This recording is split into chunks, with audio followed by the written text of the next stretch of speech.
Pues bien, vamos a empezar otra vez con las conferencias.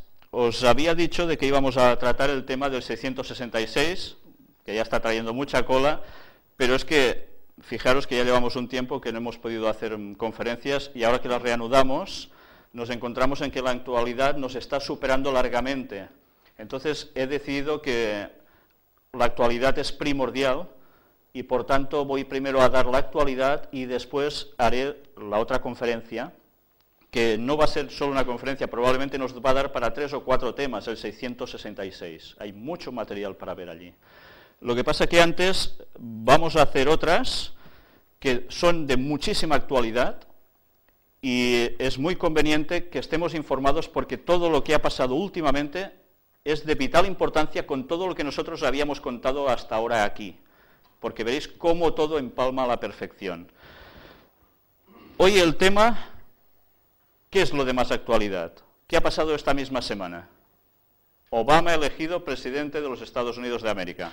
Pues este va a ser el tema de hoy. Diréis, bueno, pues ya estamos hartos de verlo por televisión, radio, prensa, pero no, hoy vamos a ver la faceta que no nos suelen contar en los medios de comunicación y que tienes que ir buscándote la vida para encontrar ciertos detalles muy significativos. Algunas cosas sí son de prensa, y eso nos va a ayudar a hacer un cuadro completo de la situación de por qué Obama ha sido elegido presidente y cuáles son sus mensajes y a qué más responde.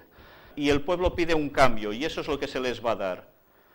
Vamos a ir viendo si verdaderamente el pueblo es el que elige o es que llegan a candidatos ciertas personas por alguien que les interesa que esté allí. Y con unas buenas campañas de difusión sean las personas para ser elegidas como presidente. Ellos presentan de que el pueblo tiene la palabra y pide un cambio. Él introduce varios mensajes en este discurso inaugural que son tremendos. Y hay algo que es sumamente significativo, y hay un trozo donde él cita, muy en concreto, unas palabras que son paz y seguridad. Recuerdo que en alguna conferencia habíamos hablado escuetamente también de esto, pero llevamos ya un tiempo en que los políticos están usando mucho estas dos palabras, unidos tan solo por la conjunción, la I. Y nosotros ahora lo oímos y decimos, bueno, es normal hablar de paz y seguridad en los tiempos que corren, pero quiero que os remitáis a un texto que aparece en la Biblia, en el libro de Primera de Tesalonicenses, capítulo 5, un escrito del apóstol Pablo, que es muy cuestionado por algunos que dicen que este señor no tenía nada de apóstol, etcétera, etcétera. Pues aquí lo tenemos, lo podéis seguir. El versículo 3, fijaros estas palabras escritas hace 2000 años. Primero os voy a leer la parte de antes de aquí. El versículo 1 nos dice, pero acerca de los tiempos y de las ocasiones, no tenéis necesidad, hermanos, de que yo os escriba, porque vosotros sabéis perfectamente que el día del Señor vendrá así como ladrón en la noche. Está refiriéndose a la segunda venida de Jesús. Factor sorpresa, la gente no se lo esperará. Y fijaros cómo continúa después. Cuando estén diciendo paz y seguridad, entonces vendrá sobre ellos destrucción repentina, como los dolores a la mujer encinta, y no escaparán de ningún modo. Yo no sé si vosotros lo encontráis significativo, a mí me pone los pelos de punta. Ver que unas palabras escritas hace 2000 años profetizaban que esto llegaría, y esto ya ha llegado. Y esta es la situación previa a la venida de Cristo. Las profecías se siguen cumpliendo. Y vamos ya a pasar directamente a imágenes. Aquí lo tenemos. Fueron las imágenes sacadas de este momento. Y aquí vemos la pareja ganadora, Barack Obama y Joe Biden, celebrando su victoria. Fijaros, se habla mucho de Obama, pero ¿y de Joe Biden? ¿Quién es este señor? Vamos a hacer un análisis de quién es cada quien.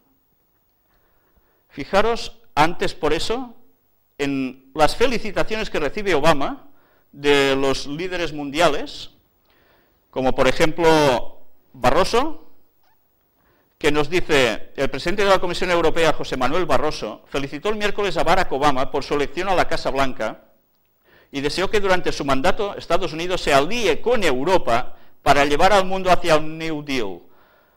Fijaros en todas las palabras que iremos leyendo. Todos, o casi todos, hablan de la enorme importancia de unir Estados Unidos con Europa. ¿Recordáis que cuando hablamos sobre la marca de la bestia, el asunto de domingo, sábado, la profecía dice de que desde Estados Unidos se impondrá esa ley dominical y se va a extender por el resto de países cristianos porque habrá mucha unidad entre ellos? Estamos en esos preámbulos. Vamos a seguir avanzando, pero fijaros en la frase de abajo: quiero asegurarle al senador Obama el apoyo de la Comisión Europea. Sarkozy, más o menos, hace lo mismo. Gordon Brown lo elogió a Obama por los valores progresistas y su visión de futuro. Pues ya veremos qué visión de futuro tan tremenda. Tenemos al presidente de Alemania, que también subraya que Alemania y Estados Unidos se encuentran estrechamente unidas por los mismos valores. El máximo mandatario alemán destaca que esta es también la base para una estrecha colaboración en nuestra comunidad transatlántica. Fijaros la unidad entre los dos continentes. Y aquí tenemos otra vez a Sarkozy, que, si seguimos, nos dice: la presidencia del Consejo de Ministros de la Unión Europea ha enviado este miércoles sus más calurosas felicitaciones a Barack Obama, presidente electo de los Estados Unidos, y asegura ver en su elección la promesa de una asociación transatlántica reforzada. Sabéis que con Bush había habido ciertos problemas, parecía que la cosa no terminaba de estar muy unida con Europa, pues con este personaje esto desaparece. En un comunicado, la Unión Europea destaca que más que nunca los europeos han seguido con pasión la campaña electoral en Estados Unidos. Y es verdad, todos lo hemos vivido. En primer lugar, porque la democracia americana trae grandes ideas y ambición y genera un gran debate, pero sobre todo porque Europa necesita una América plenamente comprometida con el diálogo y la cooperación. O sea que, ¿quién necesita a quién? Europa a Estados Unidos. Porque el mundo aspira a la paz y a la estabilidad. La Unión Europea ve en esta elección la promesa de una asociación transatlántica reforzada, al servicio de los valores universales que inspiran a los pueblos de Europa y de Estados Unidos, otra vez, y que permita hacer frente juntos a los desafíos del siglo XXI, agrega la Unión Europea. Pues veremos que estas palabras, que en un principio parecen que, son normales, es la cuestión de política mundial, tienen una gran trascendencia en el detrás del velo. Angela Merkel, pues también nos viene a decir más o menos lo mismo. Alemania va a apoyar plenamente a Estados Unidos. Solana, pues más de lo mismo. Zapatero, pues ya sabemos lo que pasa en España. Hubo sus tensiones con Bush, más o menos, pero ahora con Obama, perfectos.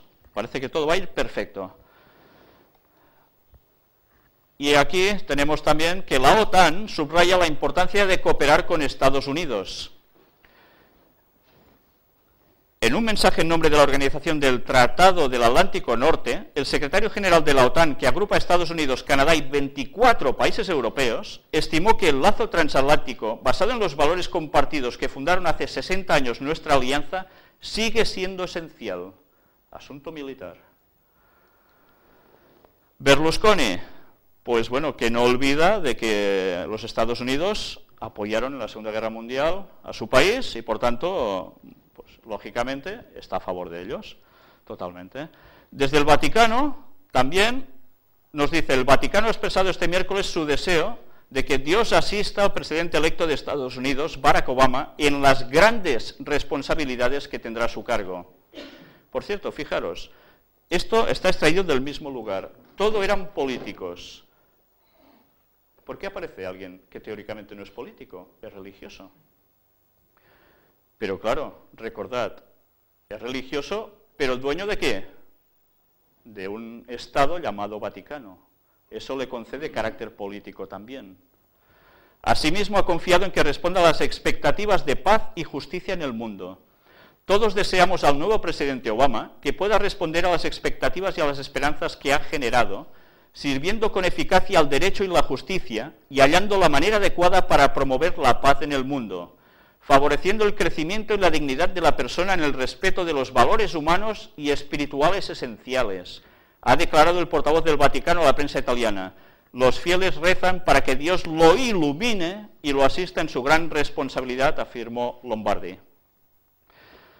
Bueno, pues esta es la expectativa del Vaticano sobre Obama, con palabras muy bien dirigidas, grandes anhelos, pero ya hemos visto cuál es la verdadera política vaticana durante las conferencias, y aún veremos mucho más.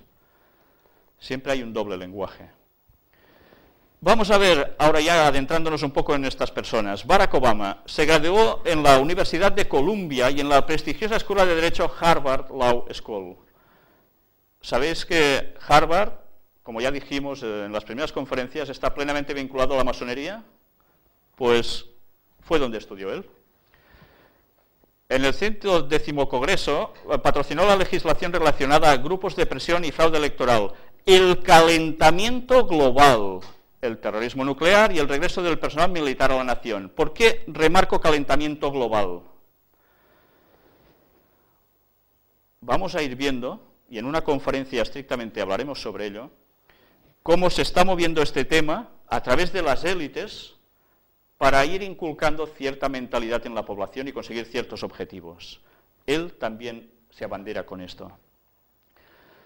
Y fijaros ahora, director del proyecto Developing Community Project, perdonad, ya sabéis que mi inglés no es precisamente un crack, una organización religiosa que originalmente contaba con, atención ahora, 8 parroquias católicas en el Gran Roseland, en la zona sur de la ciudad denominada Surfside, desde junio de 1985 a mayo de 1988.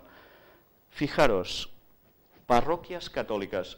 Él dice de que pertenece a o pertenecía hasta ahora, a una denominación protestante, que ahora se ha desvinculado por las frases que decía el líder, el pastor de su iglesia, y se ha dicho de que él era musulmán.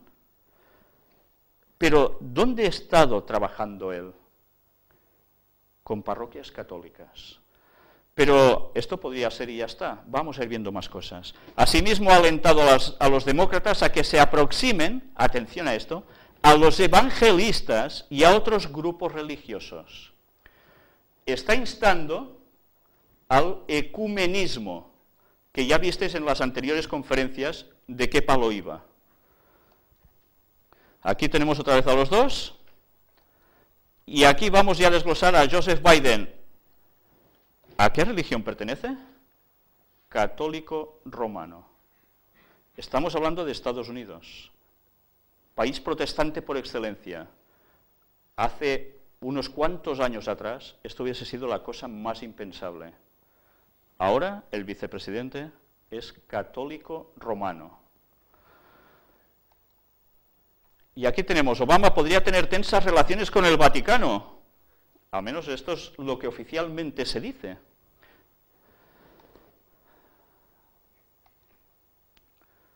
De la extracción leemos, el mensaje del Papa para Obama pide las bendiciones de Dios para que los estadounidenses, junto a todas las personas de buena voluntad, puedan construir un mundo de paz y justicia, dijo el portavoz del Vaticano, Federico Lombardi. El arzobispo Raymond Burke, el religioso estadounidense de mayor rango en el Vaticano, dijo en septiembre que el Partido Demócrata corría el riesgo de transformarse definitivamente en un partido de la muerte por sus políticas sobre el aborto y otras cuestiones bioéticas. Parece que hay una contradicción, ¿no? Ya iremos viendo si esta contradicción realmente es así.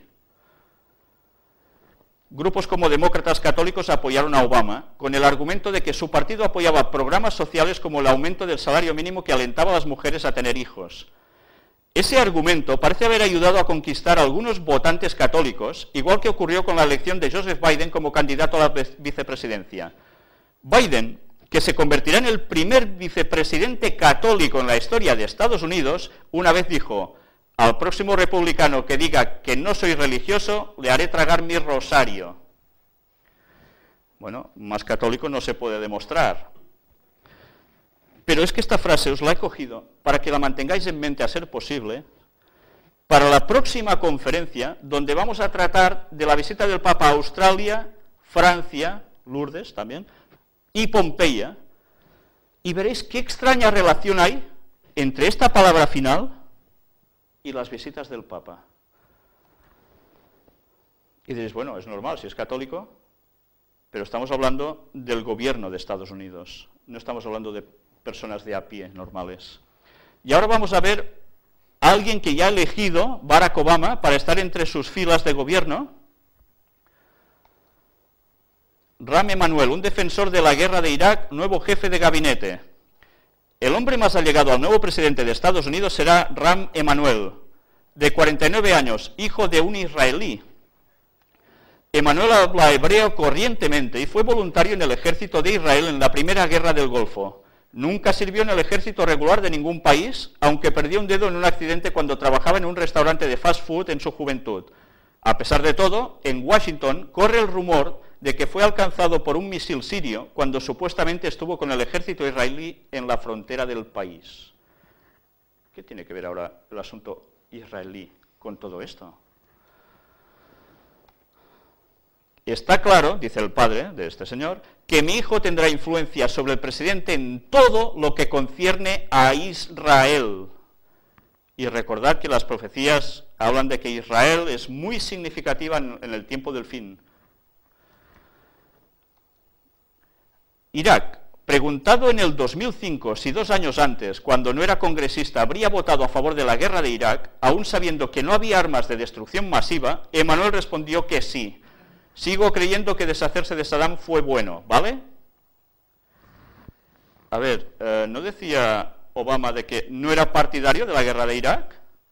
Si no eres partidario de la guerra de Irak por todo lo que ocasiona y lo que ha hecho llevar a las aguas a Bush, ¿por qué elige a una persona tan cercana a él partidaria? Porque, recordemos, afectar a Irak era liberar a Israel. Y eso tiene que quedar muy claro siempre. Hay algo más que petróleo detrás de todo esto, aunque eso pesa mucho. Aquí tenemos la foto. Y ahora vamos, ¿qué pasa aquí? ¿Qué es esto? Estamos viendo a Obama y a McCain, su rival, felicitándose muy bien, eso bueno, es majo, y en medio, ¿quién es este personaje? ¿Dónde están? ¿Qué están haciendo? ¿Qué pinta alguien del Vaticano entre medio de los 2 candidatos de Estados Unidos? Vamos a ir viendo esto.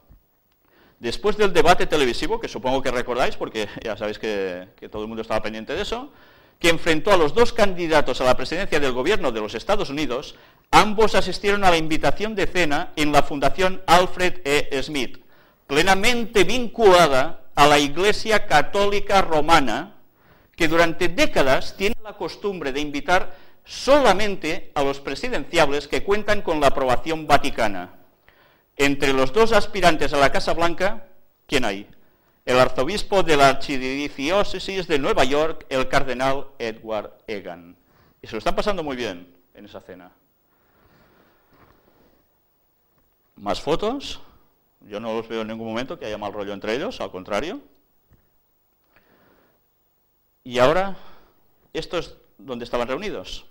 De Grand Ballroom, Waldorf, Astoria Hotel. Ya veis que los pobres se reúnen en lugares de pobres, ¿no? Pues bien, en momentos de crisis da gusto ver cómo la gente invierte su dinero así.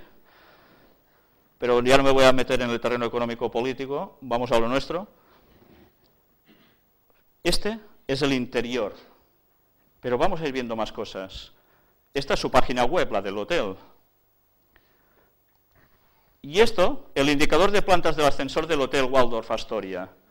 Bueno, las 5 estrellitas, claro, es que es Estados Unidos. ¿Será solo eso?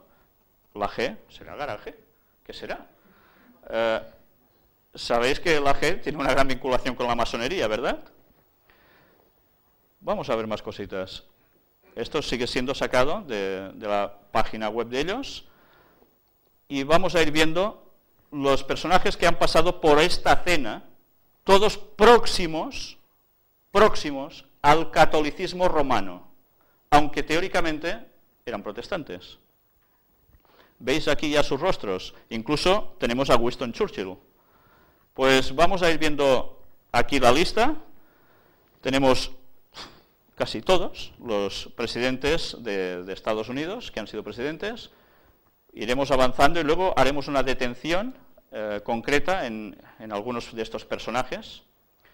Aquí nos explica más de esta historia y vamos a verlo en castellano para entenderlo bien. ¿Pots tirar enrere, que se m'ha salvat? Alfred Smith Memorial Foundation Dinner. Es la cena de ellos. Es una cena anual de caridad neoyorquina en favor de Catholic Charities, o sea, las caridades católicas. Una obra católica americana de beneficencia, organizada por Alfred Smith Memorial Foundation, creado en honor al antiguo gobernador de Nueva York, Al Smith, primer candidato católico de un gran partido a la elección presidencial americana. La primera cena se organizó en 1945, año que siguió la muerte de Al Smith.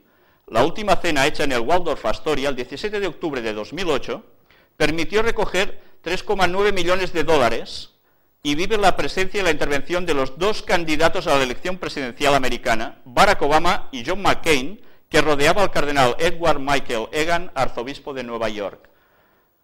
Por cierto, este señor es el máximo exponente y representante del Vaticano en Estados Unidos, el cardenal Edward Egan.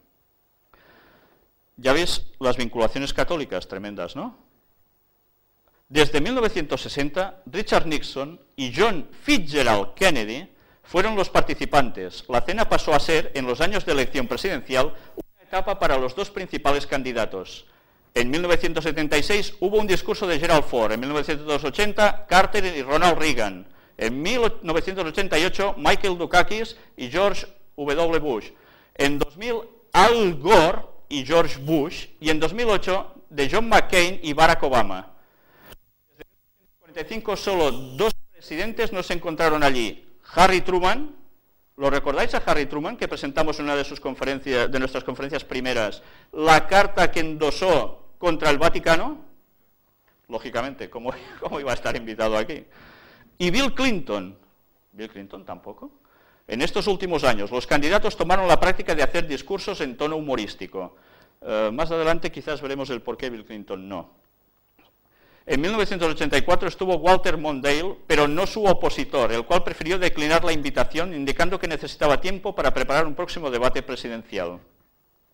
En 1996 y 2004, la Arquidiócesis de Nueva York eligió no invitar a los candidatos presidenciales. En 1996 se informó que ya el cardenal O'Connor estaba en contra del presidente y candidato demócrata Bill Clinton, que había puesto su veto a una ley del Congreso que volvía ilegales algunos fracasos tardíos. Los organizadores indicaron que eso era por el hecho de que los candidatos no habían estado en condiciones de comprometerse a asistir a la cena. Los candidatos a la vicepresidencia los sustituyeron. En 2004, el portavoz de la arquidiócesis, Joseph Swilling, explicó que los candidatos no habían sido invitados ya que los temas de la campaña de este año podían causar divisiones y desacuerdos. Pero corrió el rumor que eso era debido al nombramiento para el Partido Demócrata, John Kerry, que era católico y favorable a la libertad del aborto. Hago un inciso. ¿Sabéis que se está barajando la posibilidad de que John Kerry pase a formar parte del gobierno de Barack Obama? ¿Recordáis a quién pertenecía John Kerry? Sí, era católico, pero además es Skull and Bones. Durante la cena del 2000, George Bush bromeó sobre esta muchedumbre impresionante, los que tienen y los que aún tienen más que ellos. Algunos le llaman la élite, yo la llamo mi base. Vaya frase significativa. La base suya es la élite, casi nada. Y ya sabemos qué élites son estos. Esta cita se utilizó contra él en la película Fahrenheit 9/11 y más tarde en uno de los discursos de campaña de John Kerry en 2004. En 2007 el ex primer ministro británico tuvo un discurso. 60 años antes, otro antiguo primer ministro británico, Winston Churchill, se expresaba allí mediante una conexión telefónica transatlántica. En 2008, John McCain y Barack Obama se burlaron de los principales acontecimientos o incidentes en su campaña y de la de sus adversarios, todo en plan muy cómico. Eso era su última aparición pública común prevista antes del 1. Se mediatizaron mucho el día de la elección y sus discursos. Y aquí a quién vemos también, lo conocéis, ¿no? primero de todo, Alfred Smith IV, al lado del antiguo primer ministro británico Tony Blair y del cardenal de Nueva York Edward Egan en la 62ª cena anual de la Fundación en Memoria de Alfred Smith en Nueva York, el jueves 18 de octubre de 2007. Hago un inciso. ¿Recordáis qué pasó con Tony Blair? Cuando dejó de ser el premier, ¿qué hizo? Se hizo católico. Por eso estaba allí. Pero ya veis que dirigentes importantes de este mundo han pasado por allí, siempre cercanos al Vaticano.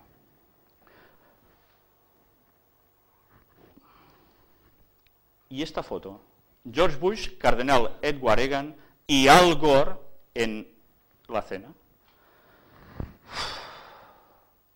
No sé qué os hace pensar esto, pero Al Gore, aparte de ser el que fue un candidato a la presidencia de Estados Unidos, ¿qué es actualmente?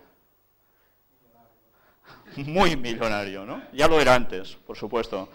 Pero además es el máximo exponente ¿de qué? De la verdad del cambio climático. Yo solo verlo aquí ya me haría dudar totalmente sobre esas teorías. Y de eso vamos a tratar en una conferencia plenamente. Pero me temo que si Al Gore, y lo vamos a demostrar, estaba aquí vinculado al Vaticano y expone lo que expone públicamente, algo hay aquí detrás, para llevarnos a algún sitio. Y eso que parece una simple conclusión, tiene una gran trascendencia. Y lo vamos a ir demostrando todo. Y aquí, si queréis donar, ya veis las pequeñas cantidades. Nueva York, 19 de octubre de 1960. A la derecha el vicepresidente Richard Nixon. En el centro el cardenal Francis Spellman. Quedaros con este hombre, Francis Spellman. Y a la izquierda de la imagen el senador John Kennedy, antes de la cena anual en memoria de Alfred E. Smith. Significativo. Sabéis que Kennedy sí era católico. Pero este señor, el que está en medio, vamos a ver qué se escribe de él. Barón Avro Manhattan, autor de Asesinato en el Vaticano, y que tiene unos cuantos libros impresionantes con sus investigaciones de todo lo que pasa allí. Fijaros qué escribe. El cardenal Francis Spellman de Nueva York era el vicario de las Fuerzas Armadas en Vietnam. Era además el vínculo extraoficial entre el Papa y John Foster Dulles, el secretario de Estado de los Estados Unidos, y por lo tanto el hermano del secretario Alan, quien era el jefe de la CIA. Él estuvo activo al persuadir a los Estados Unidos de que seleccionara a Diem y lo apoyara como presidente de Vietnam del Sur.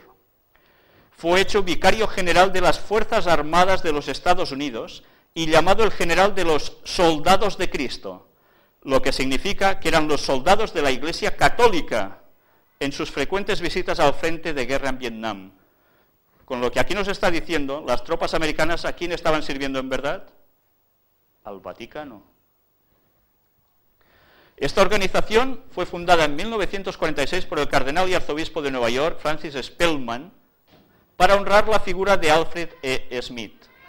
El edificio por excelencia del arzobispado de Nueva York es la Catedral de San Patricio, que se encuentra, fijaros bien, entre el Rockefeller Center y el Council of Foreign Relations. Para entender lo que este evento supone, primero tenemos que saber quién fue Alfred Smith. Este hombre de origen irlandés y de religión católica fue en 4 ocasiones gobernador del estado de Nueva York. Pero más importante aún que eso, fue el primer candidato católico a la presidencia de los Estados Unidos en 1928. ¿A qué esto no lo recordabais yo? Ni idea. Siendo que el arzobispo de Nueva York representa la cabeza visible del papado en los Estados Unidos, cuando convoca la cena en memoria de Alfred E. Smith, los convocados no solo rinden tributo a un católico, sino también a su iglesia. Casi nada, ¿eh? Ya veis a quién rendían tributo todos los que iban asistiendo y que hemos visto en esta cena. Y aquí tenéis una imagen preciosa de Manhattan, que es donde está ubicado este hotel. El nombre de Manhattan, aquí nos cuenta de qué viene, de los idiomas de los habitantes primitivos del área. La historia presenta una interpretación popular que enfatiza la forma como esta isla fue comprada por colonos holandeses a los nativos por $24, pobres, el 24 de mayo de 1626, y el establecimiento de unas 30 familias holandesas 2 años después, cuando fundaron la ciudad de New Amsterdam, donde ahora se encuentra el downtown.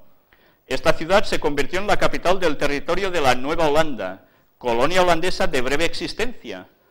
En 1664 pasó a la administración inglesa tras una resistencia relativamente débil de los holandeses, en parte debida al descontento de la población con el gobernador Peter Stuyvesant.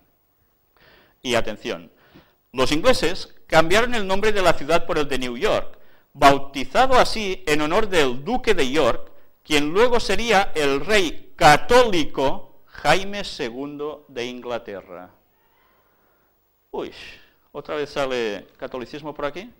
La Catedral de San Patricio de Nueva York, aquí la tenéis, y se localiza, ya veis, como antes hemos dicho, entre la 50ª calle y la famosa Quinta Avenida, enfrente del edificio del Rockefeller Center. ¿Sabéis lo que era el Rockefeller Center? Estuvimos hablando también de Rockefeller, ¿no? Todo asociado a masonería pura y que trabajan para alguien más. Además es la sede de la Archidiócesis Católica y Romana de Nueva York, o sea, es la base del Vaticano allí. El solar sobre el que se asienta fue adquirido por $11.000, ya empezamos con los números, el día 6 de marzo, perdón, ¿puedes tirar enrere, sisplau?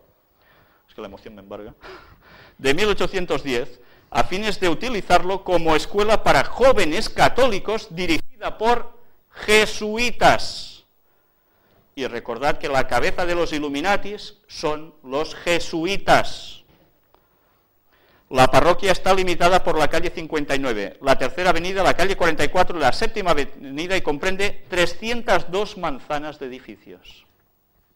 Vista desde otra perspectiva. Algún día hablaremos de por qué los campanarios de las iglesias católicas suelen terminar, bueno, esta porque está hecha en plan gótico, pero ¿por qué terminaban con estas impresionantes puntitas? ¿Os recuerda algún objeto que ya hemos visto en conferencias? De adoración solar, obeliscos, ¿no? Pues sí, esa es su significación. ¿Parece que no? Pues sí, ya lo comprobaremos un día. Aquí vemos otra perspectiva con la bandera del Vaticano puesta precisamente allí, o sea, y al lado la de Estados Unidos. Y esta estatua que veis aquí a la izquierda es precisamente porque esta es la parte del edificio del Rockefeller Center, que aquí lo tenéis. Y que fue construido, como no, por la familia Rockefeller. ¿Y esto qué es? Este edificio más pequeñito de aquí. El Consejo de Relaciones Exteriores, fundada en 1921 en Nueva York, y que también está allí.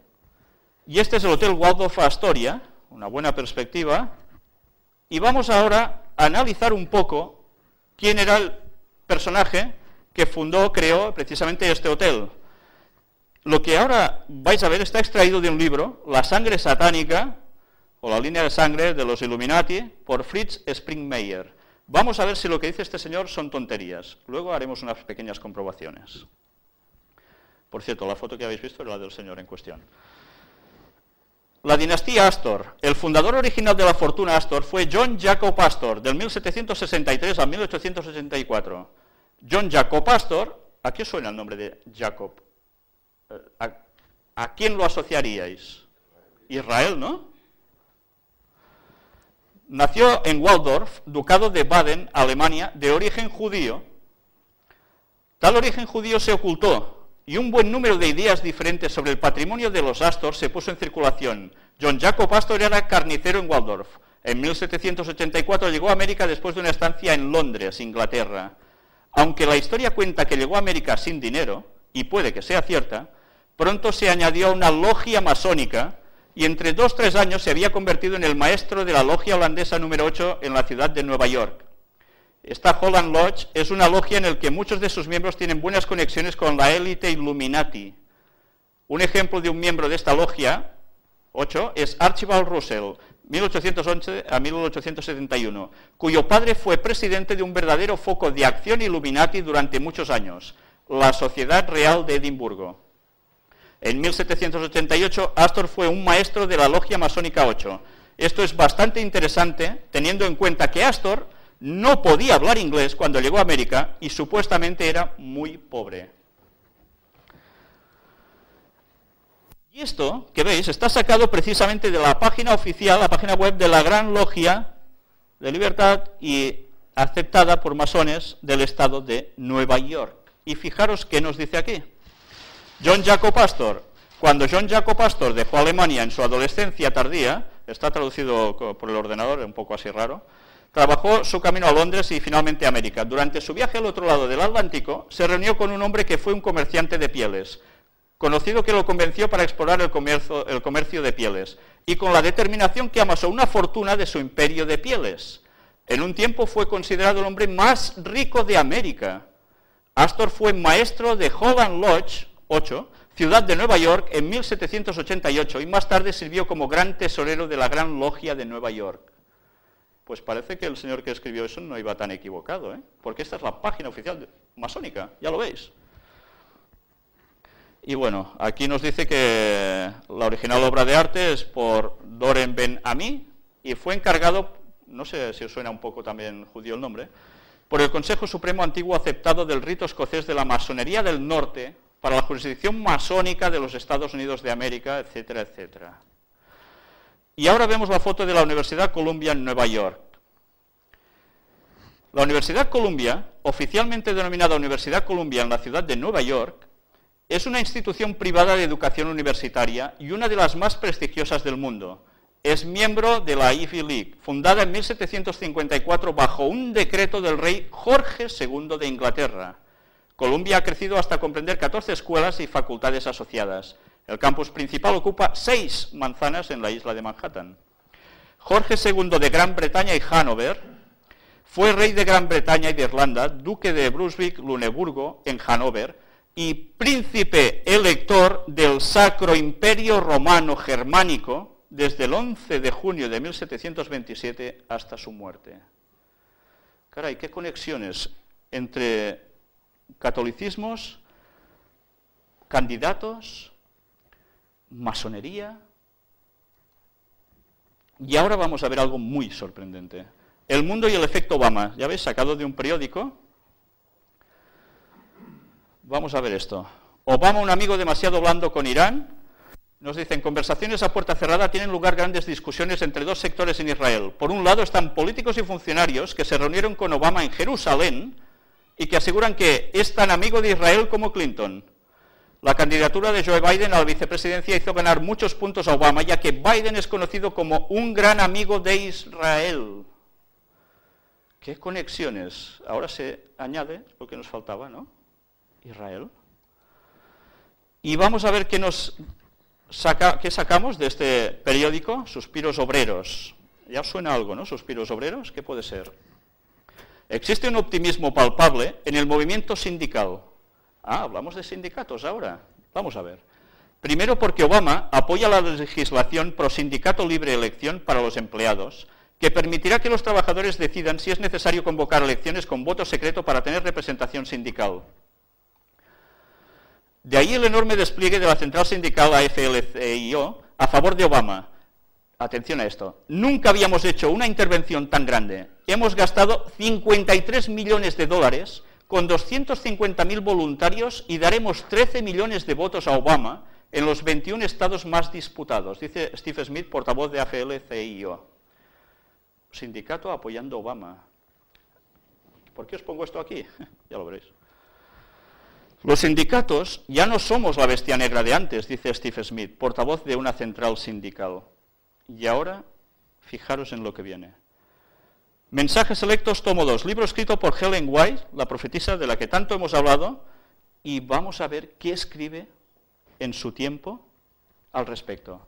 Está hablando sobre evítense los conflictos laborales, pero centrado en un capítulo dedicado a los sindicatos. No os perdáis estas citas, son realmente impresionantes. Se aproxima rápidamente el tiempo cuando el poder de las uniones laborales será muy opresivo. Está hablando de sindicatos. Estamos tratando profecía pura ahora. Fijaros en esto y recordadlo, porque esto lo estamos viendo y lo vamos a oír mucho más. Una vez y otra, el Señor ha instruido a los miembros de su pueblo a que saquen sus familias de las ciudades y las lleven al campo. Quedaros con esta advertencia, donde puedan cultivar sus propias provisiones, porque en el futuro el problema de comprar y de vender será muy serio. ¿Recordáis el tema de la marca de la bestia? ¿Por qué es cuestión de ir pensando en ir a vivir al campo y tener tu propio cultivo? Ya veis el porqué. Va a ser muy difícil conseguir ciertas cosas. Y depende para quién mucho más. Ahora deberíamos prestar atención a la instrucción que se nos ha dado vez tras vez. Salid de las ciudades e id a los distritos rurales, donde las casas no están apiñadas una al lado de otras y donde estaréis libres de la interferencia de los enemigos. Vamos a ver más. Las uniones laborales constituirán una de las agencias que traerán sobre esta tierra un tiempo de angustia como nunca ha habido desde que el mundo fue creado. Fijaros, lo que van a traer los sindicatos es realmente impresionante. Vamos a ver la siguiente. Preparación para el acontecimiento. Las uniones laborales y las confederaciones del mundo son una trampa. Hermanos, no participéis en ellas y manteneos lejos de ellas. No tengáis nada que ver con ellas. A causa de estas uniones y confederaciones, muy pronto será muy difícil para nuestras instituciones llevar a cabo su obra en las ciudades. Mi advertencia es, salid de las ciudades, no edifiquéis sanatorios en las ciudades, educad a los integrantes de nuestro pueblo, los que guardan el sábado, digo yo, para añadirlo aquí, para que salgan de las ciudades y vayan al campo donde puedan obtener porciones pequeñas de tierra y construir un hogar para ellos y sus hijos. Nuestros restaurantes deben estar en las ciudades, porque de otro modo, los obreros que trabajan en ellos no podrían alcanzar a la gente y enseñarles los principios que rigen la vida sana. Y esto es algo que vosotros debéis participar, vivir vida sana. Y eso debe ser parte del mensaje que estamos dando en estas conferencias, que la gente se cuide, porque la persona, aparte de tener mente y un sentido espiritual, tiene un sentido que es el físico, y ahí todos tenemos cuerpo. Si no tenemos un cuerpo sano, tanto como podamos, no tendremos una mente clara, y nos va a ser mucho más difícil entender las cosas y prepararnos para todo lo que viene.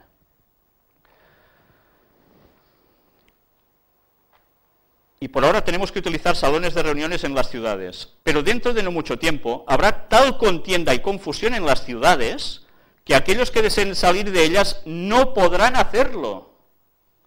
Debemos estar preparados para estos acontecimientos. Esta es la luz que el cielo me ha dado. ¿Esto va a ser una tontería? Yo creo para nada que va a ser una tontería. Para mantener nuestra individualidad, durante años se me han dado instrucciones especiales según las cuales no debemos centralizar nuestra obra en las ciudades. Los disturbios y la confusión que llenan esas ciudades, las condiciones producidas por las uniones laborales y las huelgas, constituirán un gran estorbo para nuestra obra. Los hombres están buscando poner bajo el control de ciertas uniones a los que trabajan en diferentes oficios. ¿No suena a sindicatos? Esto no es el plan de Dios, sino que es el plan de un poder que no deberíamos reconocer de ningún modo. La palabra de Dios se está cumpliendo, los impíos se están uniendo en atados listos para ser quemados. Palabras fuertes, ¿eh? Debemos utilizar ahora todas las facultades que se nos han confiado para dar el último mensaje de amonestación al mundo. En esta hora debemos mantener nuestra individualidad. No hemos de unirnos con sociedades secretas ni con uniones laborales. Es curioso, ¿eh? Qué binomio asociado en la misma frase. Debemos permanecer libres en Dios y volvernos constantemente a Cristo en busca de instrucción. Debemos realizar todos nuestros movimientos con la comprensión de la importancia de la obra que debe cumplirse para Dios. Y os advierto, lo que estáis oyendo en estas conferencias forma parte de ese último mensaje. Un día trataremos en profundidad una conferencia que no he dado aquí, la he dado en otro lugar, sobre Apocalipsis 18, donde se desglosa qué es ese último mensaje de amonestación al mundo.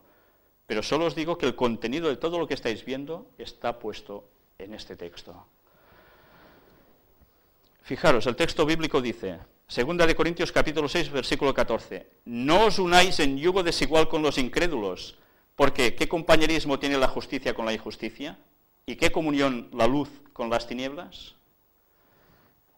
Cuando ella comenta este texto también dice que no solo se refiere a matrimonios, que hagamos matrimonios con gente que piensa en que todo da igual, que esto no va a ser nada importante, porque esto va a traer problemas luego, sino que además también lo sitúa tanto en las sociedades secretas como en los sindicatos.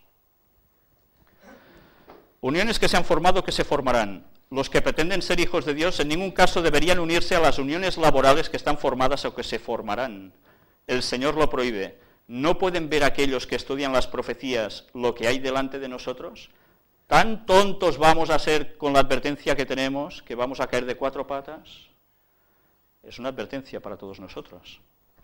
Extracto del discurso de Barack Obama en Berlín el pasado 24 del 7 del 8, precisamente antes de ser elegido como presidente de los Estados Unidos. No hay duda de que habrá diferencias en el futuro. Sin embargo, las cargas de la ciudadanía global a seguir nos unen. Un cambio de liderazgo en Washington no va a levantar esta carga. En este nuevo siglo, los norteamericanos y los europeos por igual será necesario que hagamos más y no menos.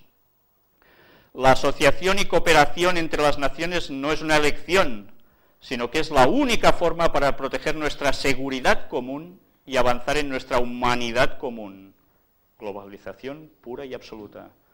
Y como sabemos, términos masónicos y unidos a catolicismo. Obama no es Kennedy, pero Berlín lo recibe como si lo fuera. Ahora es el momento de construir nuevos puentes a lo largo del planeta, tan fuertes como el que nos une a través del Atlántico. Casi nada, ¿eh? Y aquí tenemos, el Vaticano pide que Dios ayude a Obama a responder a todas las expectativas. El portavoz del Vaticano, el jesuita Federico Lombardi, pidió hoy que Dios ilumine al ganador de las elecciones presidenciales de Estados Unidos, Barack Obama, para responder a las grandes esperanzas y expectativas puestas en él. Los creyentes rezamos para que Dios lo ilumine y le ayude en su tarea de gran responsabilidad. No me extraña si le rinde tributo a Roma. El vocero dijo que él no mencionó problemas específicos como la crisis económica mundial, porque las declaraciones de la Iglesia Católica Vaticana generalmente tratan con los valores espirituales y morales. ¿Sí? Mentalizaros, dejad un apartado en vuestro cerebro para este último párrafo, enmarcado en rojo. Ellos no hablan de crisis económica, vamos a demostrar cómo esto es mentira. Porque vamos a dedicar una conferencia entera a la crisis económica actual y quién está detrás de todo ello, con todas las pruebas que queráis y más. Y veremos si esto es realmente cierto. Webster Griffin Tarpley es un autor, periodista, profesor y crítico de los Estados Unidos, la política interior y exterior, autor de Obama, el golpe posmoderno, realización de un candidato de Manchuria, y Barack Obama, la biografía no autorizada. Ha escrito varias biografías no autorizadas sobre los últimos presidentes. Fijaros que escribe. ¿Se lo habrá inventado? El asesor superior de economía del candidato Barack Obama es miembro de la secreta sociedad Skull and Bones, de la Universidad de Yale, de la cual George Bush, bueno, el padre y el hijo, y John Kerry son también miembros. También tenemos al asesor de imagen de Obama, y fijaros, yo no lo sé pronunciar muy bien, Zbigniew Brzezinski, quien fue cofundador de la comisión trilateral de David Rockefeller y el cerebro de la desastrosa administración Carter. A Brzezinski os debe sonar, supongo a los que sois ya un poco mayores. Fue un hombre muy conocido en su momento porque movía mucho de la política exterior de Estados Unidos y que la liaba por todas partes, y aún la sigue liando. También su esposa Michelle Obama está estrechamente vinculada con el Consejo de Relaciones Exteriores. Y ahora vamos a ver si esto que ha dicho este señor es cierto. Goldsby es un conocido profesor de la Escuela de Negocios de la Universidad de Chicago, miembro del Consejo Nacional de Investigación Económica y del equipo asesor de la Oficina de Presupuesto del Congreso, y todavía no cumplió 39 años. Un crack. Goldsby fue asistente del Premio Nobel de Economía James Heckman. En 2002 y 2005 fue escogido como uno de los 100 líderes del mañana por el World Economic Forum de Davos, casi nada, que ya sabéis a qué está vinculado también, Suiza, y en 2005 fue incluido dentro de los 6 gurús del futuro según Financial Times. Cuando estudiaba en Yale, integró un grupo de comediantes llamado Just Add Water, y sabéis que la Universidad de Yale es la de los Skull and Bones. Y fijaros, este señor, ¿qué frase pone aquí? La exhortación moral no cambia el comportamiento de la gente, los precios sí. Vaya frase.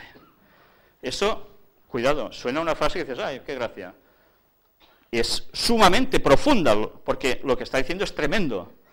Si nuestro comportamiento moral no lo pueden hacer cambiar de algún modo bueno, a través de nuestra economía, de nuestros bolsillos, sí que nos la van a hacer cambiar, a pasar por el aro. ¿Por qué creéis que hay la crisis económica? ¿Quién tiene que coger el poder, dice la profecía? El Vaticano. Pero para eso la gente se tiene que supeditar más. A nivel político de arriba ya lo están siendo, ya lo veis. Pero a nivel de calle aún hay cierta oposición. Esto se tiene que terminar. En la próxima conferencia y la otra, vamos a ver cómo están haciendo ya todos los cambios para que esto suceda. Y preparaos, porque de esto vais a estar afectados todos, no os vais a librar ni uno. Y ya lo estamos empezando a hacer, porque la crisis económica toca tu bolsillo, el tuyo, el mío, el de todos. Bueno, a excepción de algunos, claro. Y me abstengo de comentar la cara del personaje, Brzezinski, cofundador de la Comisión Trilateral de David Rockefeller. ¿Qué conexiones, eh? Masonerías, catolicismos. Y aquí tenemos a Brzezinski, 28 de marzo de 1928, político estadounidense nacido en Polonia, considerado uno de los más prestigiosos analistas en política exterior americana del mundo. Fue asesor de seguridad nacional durante el gobierno del presidente Jimmy Carter, hasta el año 81. En la actualidad es profesor de la Paul, etcétera, etcétera, autor del libro The Permanent Purge, Politics in Soviet Totalitarism. ¿Dónde estaba editado? Cambridge, Harvard University Press. Tiene que editarlo en los masones, por supuesto. Y fijaros ahora en esto, un pontífice para las eras, Zbigniew Brzezinski, y una entrevista. Hace varios años, Zbigniew Brzezinski visitó al Papa Juan Pablo II en su residencia de verano, en el Castillo Gandolfo, donde veis la foto arriba. El Papa pidió a Brzezinski, miembro de la Iglesia Católica Romana, toma, y desde hace mucho tiempo aliado contra el comunismo, que leyera las epístolas. Hasta el día de hoy, Brzezinski recuerda el momento como conmovedor, significativo. Él era una persona de gran fuerza y simplicidad, sin embargo, de sofisticación intelectual al mismo tiempo, dice Brzezinski. Se reunió por primera vez con Karol Wojtyła a principios de los años 70, antes de llegar a la Casa Blanca. Hacemos un inciso aquí, pequeño descanso, cambiamos la cinta. Pues sí, gracias.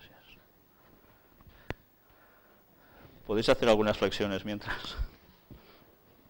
¿Vale? Va. Y esta es Laverne Michelle Obama, su esposa, abogada estadounidense y esposa de Barack Obama, presidente electo de los Estados Unidos. Se graduó en la Universidad de Princeton y Harvard Law School. Otra vez Harvard. Esta es la Universidad de Princeton, que fue hecha por presbiterianos, y esta es Harvard Law School, Cambridge, en Massachusetts.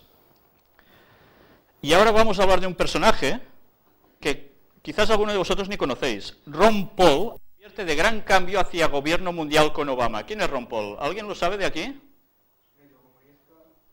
¿Es medio comunista? Está acusado más o menos de esto. Pero, ¿sabéis que este señor se presentó a la presidencia del gobierno de los Estados Unidos junto a los otros dos candidatos? Ah, ¿es que no? ¿Y por qué? A ver, si este señor se ha presentado igual que los demás, ¿por qué este señor no sale en ningún espacio público? ¿Por qué no sale en ningún reportaje? Porque este señor, curiosamente, vais a ver que discrepa totalmente de la política de los otros dos señores. Y veréis qué cosas tan tremendas dice. Quizás el mundo sería muy distinto si ganase un señor así, pero la profecía se va a cumplir. Y por tanto ha salido Obama y lo que nos viene más encima. El congresista dice que el presidente electo fue elegido hace mucho tiempo atrás para velar por los intereses de la élite corporativa. El congresista de Texas y aspirante a la candidatura presidencial por el Partido Republicano, Ron Paul, ha advertido que la elección de Barack Obama, combinada con el sobrecogedor temor de crisis internacionales mayores, puedan facilitar un cambio cataclísmico hacia un nuevo orden mundial. Anda, ¿cómo va a salir elegido este señor si va contra el nuevo orden mundial? En su presentación en vivo en el programa de Alex Jones, ¿recordáis quién era Alex Jones? Es el señor que hizo el reportaje sobre los buitos. ¿No recordáis que es el que entró con una cámara junto a un compañero suyo y filmó todo lo que hacían en el Bohemian Club? Este señor tiene su programa. Pues fijaros, fue allí y dijo el día 5 de noviembre, el congresista habló sobre una sensación de temor respecto al cambio de guardia tanto en la Casa Blanca como en el Capitolio. Sí, lo siento, pero no pienso que sea algo de nuevo. No me desperté con esta sensación, la he tenido por algún tiempo. No creo que la elección fuera una sorpresa, pero la retórica se está poniendo cada vez más pesada y audaz, comentó. Hablando sobre el manejo del escenario de la elección y calificándola de una enorme distracción de los verdaderos problemas, el congresista delineó cómo ambos candidatos fueron preposicionados por los intereses de las élites con el conocimiento que serviría de forma satisfactoria a su agenda. Creo que McCain era un candidato de repuesto en caso algo pasara donde Obama no ganara. Hubieran estado satisfechos con McCain, pero ellos han estado posicionando a Obama por largo tiempo. ¿O no hemos sido nosotros espectadores de que a Obama lo estaban vendiendo por todas partes? Muchísimo más que a McCain. ¿Es solo porque llevaba una gran campaña? ¿Y por qué los medios de comunicación se vertieron tanto sobre él? Eso es vender imagen. Esto comenzó aún antes que anunciara su candidatura. Cualquier que hubiera tenido tanta cobertura favorable por tanto tiempo, tú sabes que los planes para él son los de velar por los intereses de la élite corporativa, continuó el congresista. Paul también advirtió que los triunfos de los demócratas dentro de la Casa de Representantes y el Senado hacen más preocupante la situación de poder absoluto, similar al obtenido por los republicanos hace 8 años. Tal como un Congreso republicano no diría ¡buh! A un Congreso republicano, tú sabes que el Congreso demócrata nunca se levantará.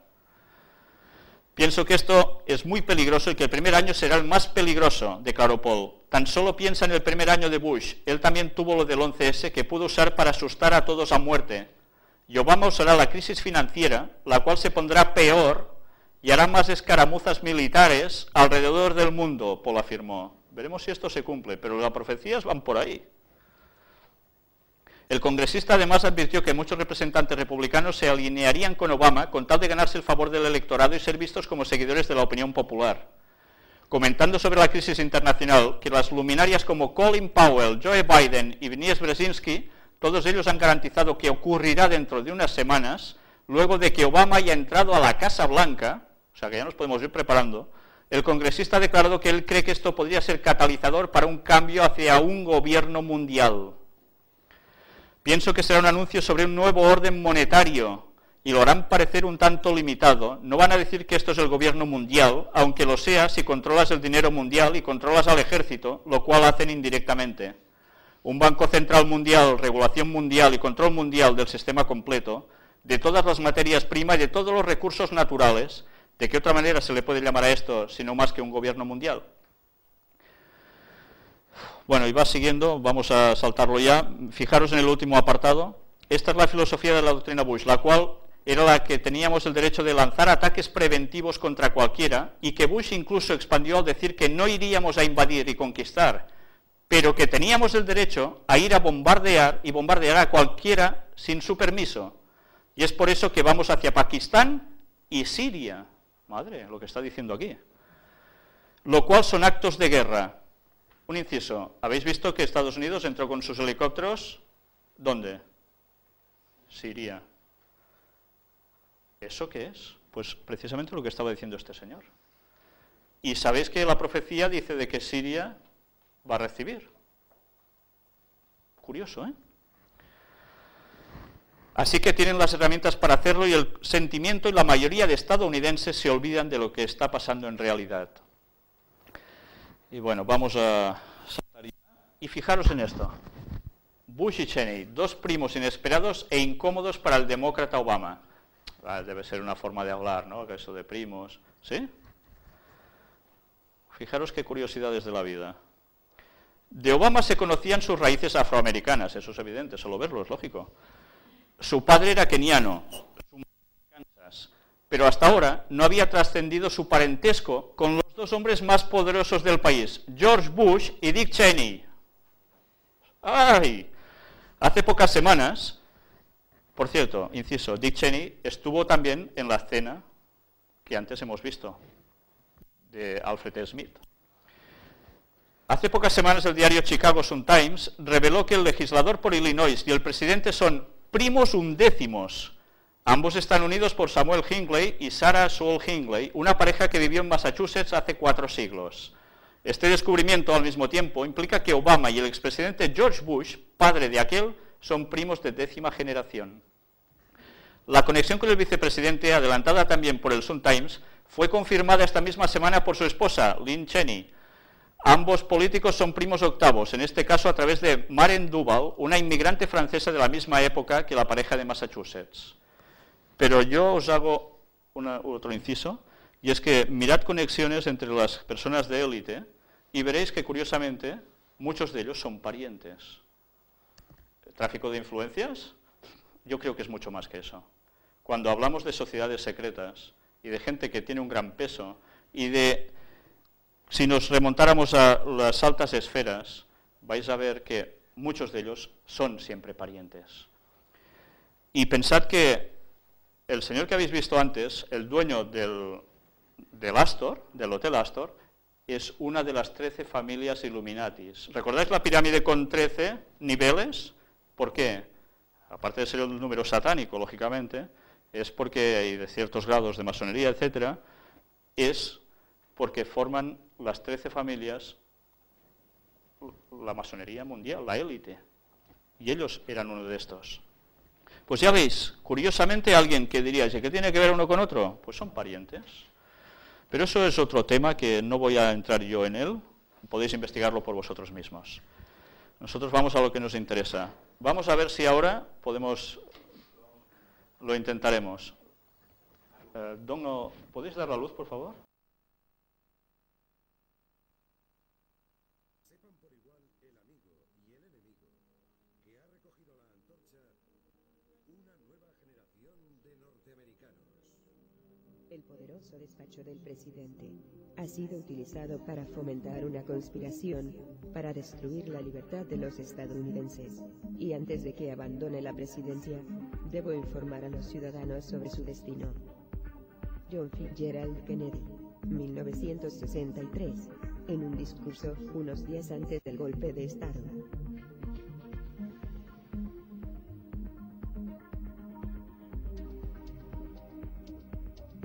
Ladies and gentlemen, I appreciate very much your generous invitation to be here tonight.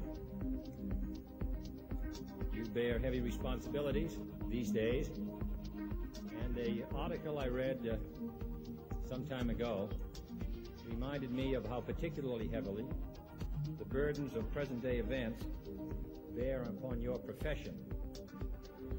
I have selected as the title of my remarks tonight, "The President and the Press." Some may suggest that this would be more naturally worded, "The President versus the Press," but those are not my sentiments tonight. My topic tonight is a more sober one, of concern to publishers as well as editors. I want to talk about our common responsibilities in the face of a common danger. The events of recent weeks may have helped to illuminate that challenge for some, but the dimensions of its threat have loomed large on the horizon for many years. Whatever our hopes may be for the future, for reducing this threat or living with it, there is no escaping either the gravity or the totality of its challenge to our survival and to our security. A challenge that confronts us in unaccustomed ways in every sphere of human activity. This deadly challenge imposes upon our society two requirements of direct concern, both to the press and to the President.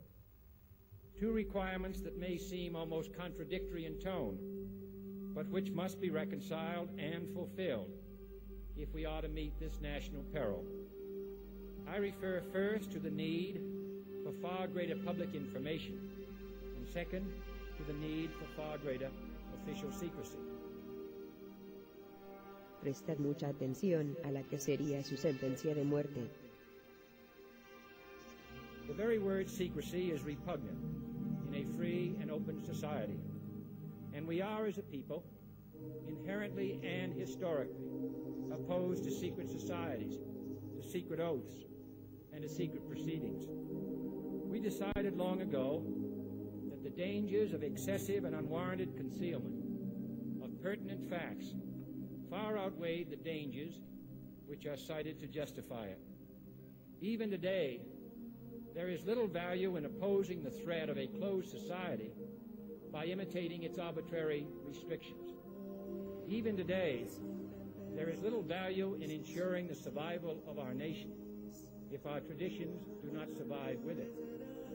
And there is very grave danger that an announced need for increased security will be seized upon by those anxious to expand its meaning to the very limits of official censorship and concealment. That I do not intend to permit to the extent that it's in my control.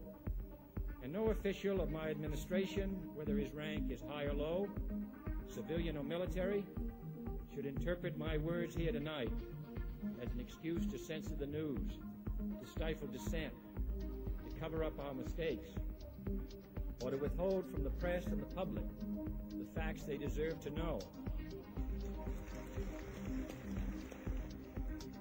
For we are opposed around the world by a monolithic and ruthless conspiracy that relies primarily on covert means for expanding its sphere of influence, on infiltration instead of invasion, on subversion instead of elections, on intimidation instead of free choice, on guerrillas by night instead of armies by day.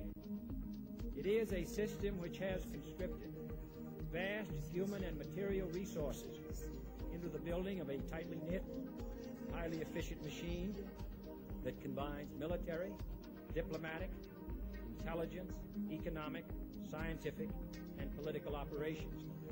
Its preparations are concealed, not published. Its mistakes are buried, not headlined. Its dissenters are silenced, not praised. No expenditure is questioned, no rumor is printed, no secret is revealed. No president should fear public scrutiny of his program, for from that scrutiny comes understanding, and from that understanding comes support or opposition, and both are necessary. I am not asking your newspapers to support an administration, but I am asking your help in the tremendous task of informing and alerting the American people. For I have complete confidence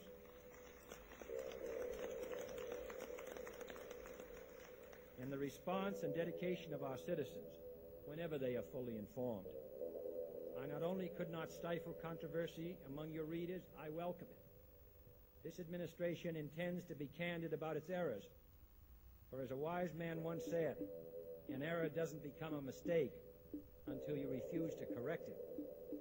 We intend to accept full responsibility for our errors, and we expect you to point them out when we miss them.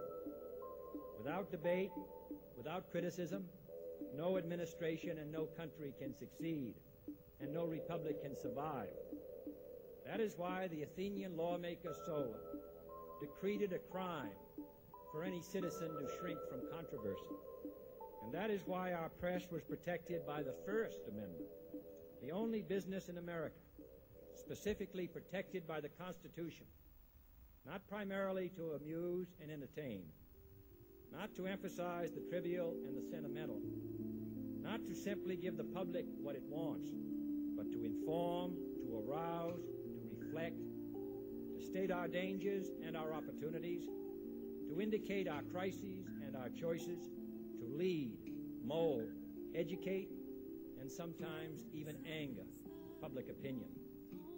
This means greater coverage and analysis of international news, for it is no longer far away and foreign, but close at hand and local. It means greater attention to improved understanding of the news, as well as improved transmission. And it means, finally, that government at all levels must meet its obligation to provide you with the fullest possible information outside the narrowest limits of national security, and we intend to do it. And so it is to the printing press, to the recorder of man's deeds, the keeper of his conscience, the courier of his news, that we look for strength and assistance, confident that with your help, man will be what he was born to be, free and independent.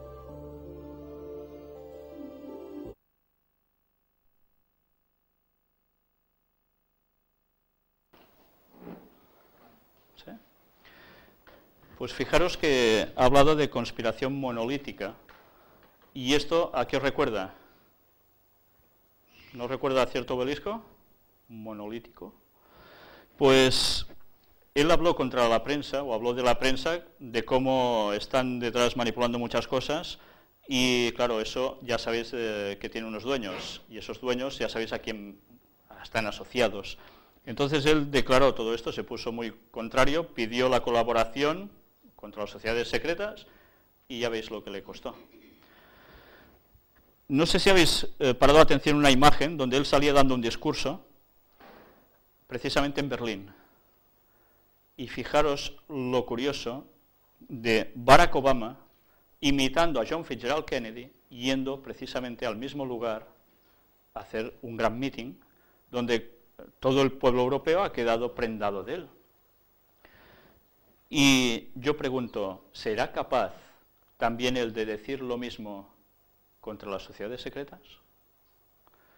Si él ha sido puesto, ya veis por quién. Pues bien, vamos a seguir avanzando. Apocalipsis 13:11 nos dice: después vi otra bestia que subía de la tierra y tenía 2 cuernos semejantes a los de un cordero, pero hablaba como dragón. ¿Recordáis que en las profecías de la marca de la bestia tratamos de esto y que se refería a Estados Unidos? Y ejerce toda la autoridad de la primera bestia, que era el Vaticano, y hace que la tierra y los moradores de ella adoren a la primera bestia cuya herida mortal fue sanada.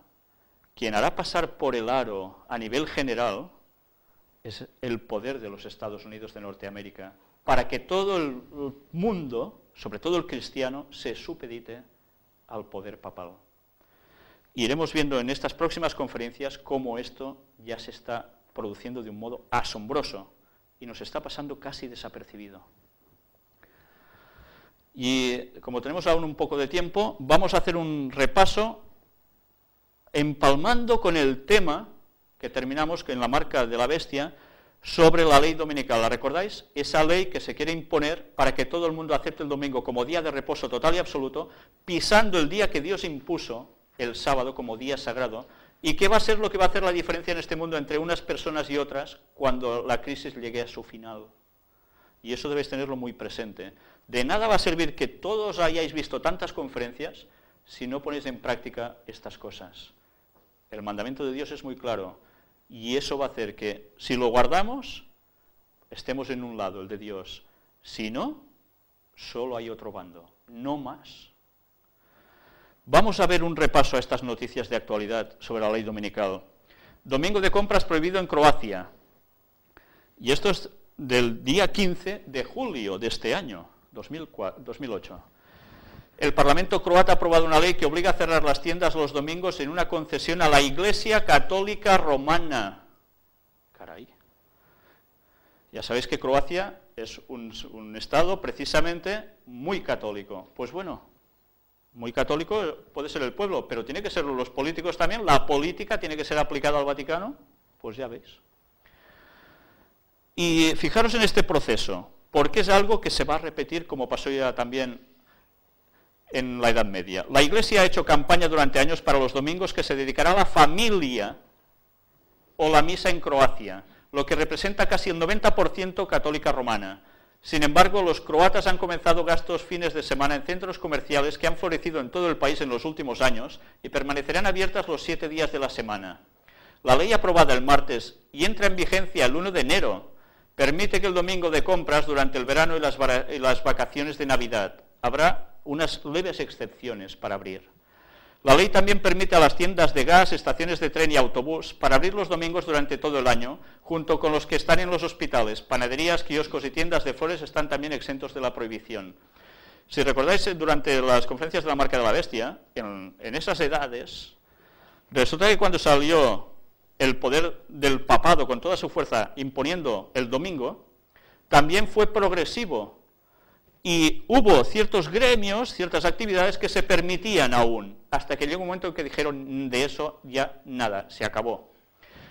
Y eso va a suceder otra vez, la historia se va a repetir, y Croacia está siendo un ejemplo. Pues ya se pueden ir preparando ellos y otros sitios. ¿Qué es esto? República de Chile, el Senado, página oficial, ¿eh? Inician discusión de proyecto que establece el descanso dominical obligatorio para trabajadores del comercio. ¿Qué se alega? Pues bueno, que el descanso dominical va muy bien para todo el mundo, para la unidad de familias, etcétera, etcétera. Y no sé si os habéis quedado con el detalle de lo de Croacia. Decía que el domingo tenía que ser utilizado para ir a misa. A lo mejor pensamos, bueno, si dicen que el domingo es fiesta, pues la mar de bien, anda, tenemos fiesta, claro, muy bien. Pero es que no será fiesta para estarte en casa tumbadito todo el día, o irte, ahora me voy a coger el coche, me voy a... No, no, eso quizás en un principio, pero eso irá cambiando radicalmente. Y a pasar por el aro, otra vez. Si vamos leyendo el resto del artículo, nos sigue instando a lo mismo. Y quiero mostraros algo, después de esto, que sigue también en Chile. Pero fijaros, aportación de la Iglesia en el proyecto sobre la normativa del descanso dominical. Un proyecto que garantice el descanso dominical será una contribución efectiva al enriquecimiento de la vida familiar. Atención a lo que vamos a leer ahora, ¿eh? El presidente de la Comisión Justicia y Paz de la CECH, de Eugenio Díaz, y el miembro de dicha comisión y vicario de Pastoral Social y de los Trabajadores de Santiago, don Rodrigo Tupper, en representación de Monseñor Alejandro Goy Carmelique, del presidente de la Conferencia Episcopal de Chile, expusieron ante la Comisión de Trabajo del Senado la enseñanza de la Iglesia Católica respecto del descanso dominical. Yo creo que no llama a personas que guarden el sábado nadie del mismo modo, ¿eh? Consultada la opinión de la Iglesia acerca de una iniciativa del senador Juan Pablo Letelier para modificar la normativa referente al descanso dominical, la Comisión Justicia y Paz explicó que la Iglesia promueve y apoya las medidas orientadas a respetar el descanso en domingo, a partir de la consideración de aspectos centrales de la fe en Jesucristo, por un lado, que profesa la mayoría del pueblo chileno, y también de la valoración de la persona y de la dignidad del trabajo humano. Fijaros, trabajo, por tanto, descanso, hace falta un día de descanso. La iniciativa del senador busca volver a establecer la obligatoriedad del descanso semanal, salvo solo los casos que establezca la ley y aquellas en que se presten servicios que cubran necesidades básicas para la comunidad. Otra vez más, como en Croacia. En primer lugar, han recordado que el domingo, Día del Señor, para ellos, constituye el centro mismo de la vida cristiana. Caray. Y por tanto sería un error ver en la legislación respetuosa del ritmo semanal una simple circunstancia histórica sin valor para la Iglesia y que ella podría abandonar. Por el contrario, se trata de un aspecto central para la vivencia religiosa de los cristianos y, por lo tanto, también desde esta perspectiva, la Iglesia valora altamente el hecho que este día sea respetado por la legislación. Además, el respeto del descanso dominical contribuye al reconocimiento de la dignidad del trabajo. En este sentido, recuerdan que es un deber ético que nos interpela a todos a hacer los mayores esfuerzos para superar las numerosas situaciones en que el trabajo se desarrolla en condiciones precarias, con inadecuados niveles de protección y remuneraciones insuficientes para una digna subsistencia del trabajador y su familia. ¿Estáis viendo la asociación de conceptos? Familia domingo, bien del trabajador domingo, iglesia domingo. Según han explicado los miembros de la Comisión Justicia y Paz, existen en la actualidad ciertas tendencias culturales que imponen formas de conducta que muchas veces no fortalecen a la familia como núcleo fundamental de la sociedad, individualismo, consumismo, hedonismo, etc. Por tanto, han denunciado que la sociedad va mal, y con esto se arregla, ¿os dais cuenta? Y se dan también características estructurales de la vida moderna que no favorecen el descanso y la vida en familia, predominio de una mirada economicista del trabajo, tiempos de desplazamiento al trabajo cada vez mayores, cambios en las formas de trabajo, modernizaciones tecnológicas, competitividad creciente, etc. Por ello, en este contexto consideran que el derecho al ocio, que permite más allá del solo descanso un desarrollo humano más amplio, es un elemento que no puede estar ausente entre las consideraciones de este proyecto de ley. Por tanto, descanso y, bueno, un poco de ocio. El descanso es un derecho que el Estado y la sociedad deben garantizar. Caray, el Estado debe garantizarlo. Han continuado. Por ello, recordando la doctrina social de la Iglesia, afirman que las autoridades públicas tienen el deber de vigilar para que los ciudadanos no se vean privados por motivos de productividad económica de un tiempo destinado al descanso y al culto divino. Pues parece ser que esa oferta solo está para el domingo, ¿eh? Consideramos que un proyecto que garantice el descanso dominical será una contribución efectiva al enriquecimiento de la vida familiar, con todos los beneficios que ello reporta a sus integrantes y a la sociedad en su conjunto. No es posible fortalecer políticas públicas en favor de la familia y no generar las condiciones materiales para que la vida familiar se pueda llevar a cabo de buena forma, han recalcado. Citando el Catecismo y otros documentos del Magisterio de la Iglesia, los representantes del presidente de la CET recordaron que el principio no consiste en no trabajar el día domingo, sino en honrar al Señor, junto con su familia y su comunidad. Hay quienes no trabajan en domingo y están lejos de honrar al Señor. Hay quienes, por diversas circunstancias, deben trabajar algún domingo y de un modo u otro deben corresponderles las facilidades para cumplir su deber de honrar al Señor. En la medida en que en Chile seamos más capaces de respetar el día domingo, estaremos contribuyendo a humanizar y enriquecer el desarrollo de todos sus hijos e hijas y también nuestra convivencia social, concluyeron los representantes del presidente de la Conferencia Episcopal de Chile. Por tanto, si tú no guardas el domingo, caray, vas contra la convivencia social. Recordar las profecías que aparecieron en la marca de la bestia. Quien guarde el sábado va a tener problemas, porque irá contra la convivencia social, no aceptar el domingo, el día de todos, para el bien de todos. Y aquí, ¿qué tenemos? En portugués, algo que ha pasado en Brasil también. Fijaros, 10/9 del 2008. Aquí está todo el artículo en portugués, si lo sabéis, lo podéis leer, pero bueno, como no soy tan malo, os he dejado una pequeña traducción. Bueno, también tenemos brasileños que podrían traducir aquí, es verdad. Diputados prohíben el funcionamiento del comercio los domingos en el estado de Foz da Vitória. ¿Lo conoce bien? Fatal, pero bueno. Y bueno, más o menos lo mismo, se está pidiendo que el domingo sea el día de reposo absoluto. Esto cuando tengáis los DVDs, los podéis parar la imagen en vuestras casas, lo digo porque ya vamos muy justos de tiempo. Y fijaros en esta cita del conflicto de los siglos, publicado en 1888 de Ellen White. No os perdáis esto.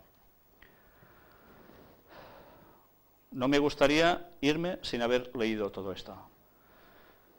Así también será proclamado el mensaje del tercer ángel. Esto es algo que aún no os hemos comentado aquí, pero que es un mensaje que se dirige al mundo en general, un mensaje para que la gente reaccione antes de la venida de Cristo, y habla de un cuarto ángel.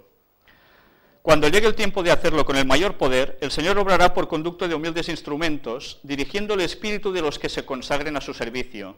Los obreros serán calificados más bien por la unción de su espíritu que por la educación en institutos de enseñanza. O sea que este mensaje, más que nada, lo van a dar gente humilde, no gente de gran estatus, de gran conocimiento intelectual. Habrá hombres de fe y de oración que se sentirán impelidos a declarar con santo entusiasmo las palabras que Dios les inspire. Atención a esto. Los pecados de Babilonia serán denunciados. Los resultados funestos y espantosos de la imposición de las observancias de la Iglesia por la autoridad civil, las invasiones del espiritismo, los progresos secretos pero rápidos del poder papal, todo será desenmascarado. ¿Y qué estamos viendo en estas conferencias? ¿No es todo esto acaso? Estas solemnes amonestaciones conmoverán al pueblo. Miles y miles de personas que nunca habrán oído palabras semejantes las escucharán. Prefiero no continuar porque hay más texto, lo vamos a dejar para el siguiente día. Pero con esto solo quiero deciros una cosa. Esto es una profecía escrita en 1888 basada en textos bíblicos, o sea, no es un invento. Y ya veis qué mensaje es el que se va a hablar a la población mundial para que la gente reaccione. Yo personalmente estoy comprobando cómo a través de estos mensajes la gente está reaccionando. Os he dicho antes que los DVDs están circulando por medio mundo. Yo estoy quedando muy sorprendido, porque ya veis, bueno, los que solo reciben los DVDs en sus casas no son conscientes de dónde estamos grabando estas cosas. Ya veis que es una sala pública, no muy grande, pero con unos medios muy discretos, pero con un mensaje muy certero. Y este mensaje está despertando a muchas personas en todas estas partes del mundo. Yo os podría pasar referencias de emails que recibo de todos estos países, y de España también, por supuesto, de personas que gracias a este mensaje están viendo que hay otra verdad, que normalmente no se conoce ni se quiere decir. Vosotros ya la estáis sabiendo, vosotros también tendréis que hacer vuestras decisiones. Pero aún hay más tema del cual trataremos. Por tanto, vamos a dejarlo ya aquí y vamos a continuar con la conferencia de aquí a 2 sábados más, que vamos a empalmar esto precisamente con otro tema, que va a ser la visita del Papa a Australia, Francia, París, Lourdes, y Pompeya. Y os vais a quedar muy sorprendidos de las cosas que ha dicho allí, de las frases que otras personas han dicho allí, de los lugares donde fueron convocados los asistentes, a tal punto que aparece hasta otro símbolo de pirámide, tal como pasó en la visita del Papa a los Estados Unidos de Norteamérica, y un 666, bajo símbolos. Os remito para ese día. Hasta aquí y muchas gracias.